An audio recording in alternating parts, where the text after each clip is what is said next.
قرآن اور حدیث باتیں ہی ایسی ان کے اندر بتائی گئی ہیں کہ انسان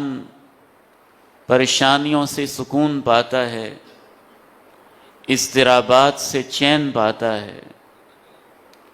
جتنے بھی مصائب اور دکھ ہیں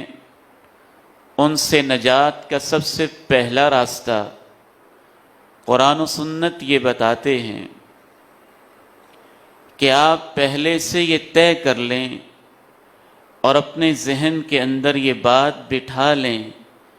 کہ دنیا ہے ہی پریشانیوں کے لیے۔ ذہنی طور پہ اپنے آپ کو تیار کریں اور آمادہ کریں کہ آپ جنت میں نہیں ہیں، آپ دنیا میں ہیں، اور دنیا دار الابتلاء ہے، دار الامتحان ہے۔ مصائب، آزمائشوں، امتحانات، مشکلوں،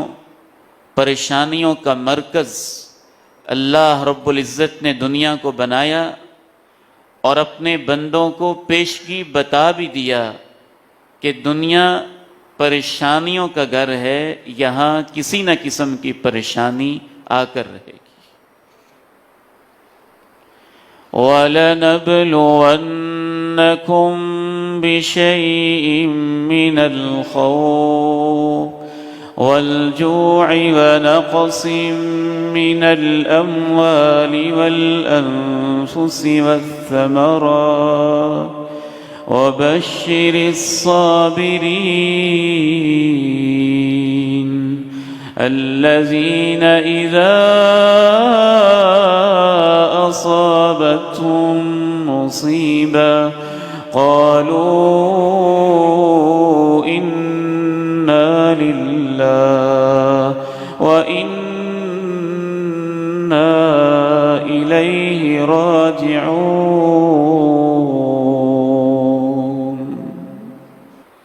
مفسرین نے لکھا ہے کہ اللہ نے یہ کہا،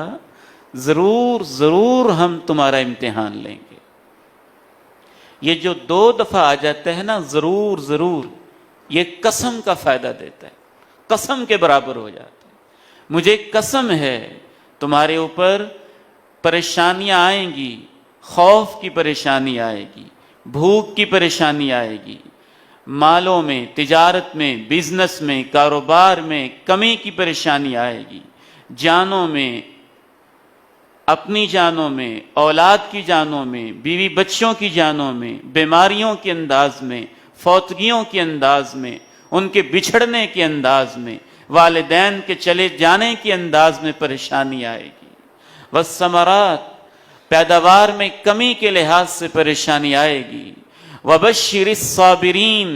جو ان پریشانیوں کا مقابلہ کرنے کے لیے پہلے سے ذہن بنا کے بیٹھے ہوں گے کہ صبر کرنا ہے، ڈٹ جانا ہے، مقابلہ کرنا ہے، اللہ رب العزت کی طرف سے اسے تقدیر کا فیصلہ سمجھنا ہے، ان کو مبارکباد دے دو، ان کے اوپر وہ رحمتیں نازل ہوں گی جو اللہ اپنے نبیوں پہ نازل کرتا ہے۔ اسے کہتے ہیں تقدیر پر ایمان۔ ایک اور آیت مبارکہ میں تو اللہ نے اس سے بھی واضح کہا، ما اصاب من مصیبہ، جو بھی مصیبت آتی ہے، فی الارض،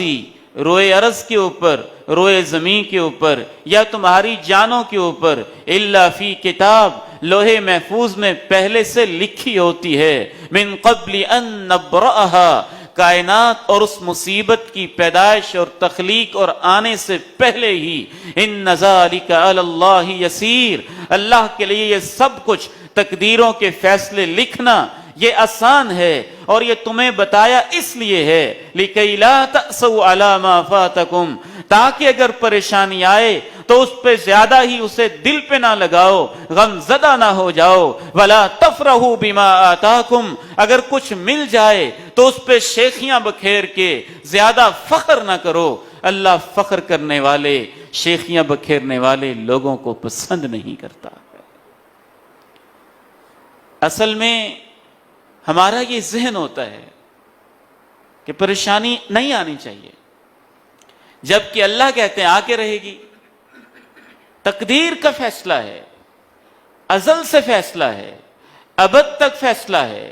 ہر ایک پہ آئے گی، ہر انسان پہ آئے گی، ہر بشر پہ آئے گی، چھوٹے بڑے پہ آئے گی، مرد و عورت پہ آئے گی، امیر و غریب پہ آئے گی، صالح اور بد پہ آئے گی، نیک بدکار پہ آئے گی، انبیاء صالحین شہداء اولیاء پہ آئے گی۔ اللہ رب العزت ہر ایک پہ پریشانی بھیجیں گے، لیکن یہاں رویے مختلف ہو جائیں گے۔ جو ان پریشانیوں میں صبر کریں گے، اور صبر بھی وہ جو صبر جمیل ہو، صبر جمیل وہ ہوتا ہے جس میں شکوے نہ ہوں، شکایتیں نہ ہوں، حوصلے ہوں، ہمتیں ہوں، ٹھہراؤ ہو، برداشت ہو، صبر جمیل کر لیں گے، اللہ کا فیصلہ سمجھیں گے تو آخرت میں اجر بھی ہوگا، اور دنیا بھی عارضی، پریشانیاں بھی عارضی ہیں، ختم تو ہو ہی جائیں گی نا۔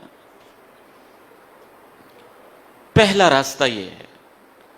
اپنے آپ کو ذہنی طور پہ تیار رکھیں کہ ہر انسان کی زندگی میں پریشانیاں زندگی کا حصہ ہیں۔ اگر ان پریشانیوں میں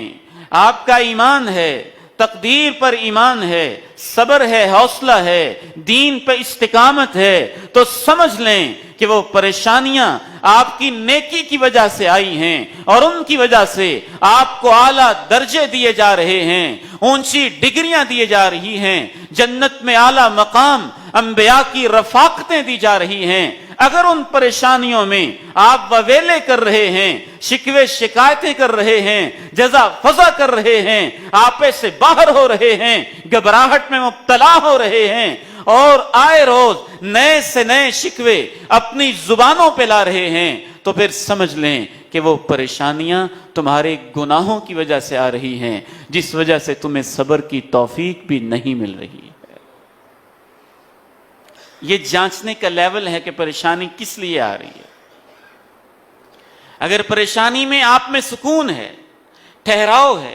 اللہ سے تعلق بڑھ رہا ہے، نمازوں میں اضافہ ہو رہا ہے، ذکر میں اضافہ ہو رہا ہے، دعا میں اضافہ ہو رہا ہے، دل کی نرمی میں اضافہ ہو رہا ہے، آنسوؤں میں اضافہ ہو رہا ہے، اللہ پہ توکل بڑھ رہا ہے، دنیا کی حقیقت سمجھ آ رہی ہے، آخرت کا شوق بڑھ رہا ہے، آخرت کی فکر لاحق ہو رہی ہے، سمجھ لیں مبارک ہو، نیکی کی وجہ سے پریشانی آئی تھی، صبر کی توفیق مل رہی ہے، نیکیوں میں اضافہ ہو رہا ہے۔ اگر اس پریشانی کے اندر زبان پہ شکوے ہیں، دل میں گھبراہٹیں ہیں، جزا فضا کی کیفیت ہے، نمازوں سے دوری ہے، مسجدوں سے دوری ہے، تعلق باللہ سے دوری ہے، قرآن سے دوری ہے، اطمینان سے دوری ہے، دل میں ٹھہراؤ کی کیفیت سے دوری ہے، تو سمجھ لیں گناہوں کی سزا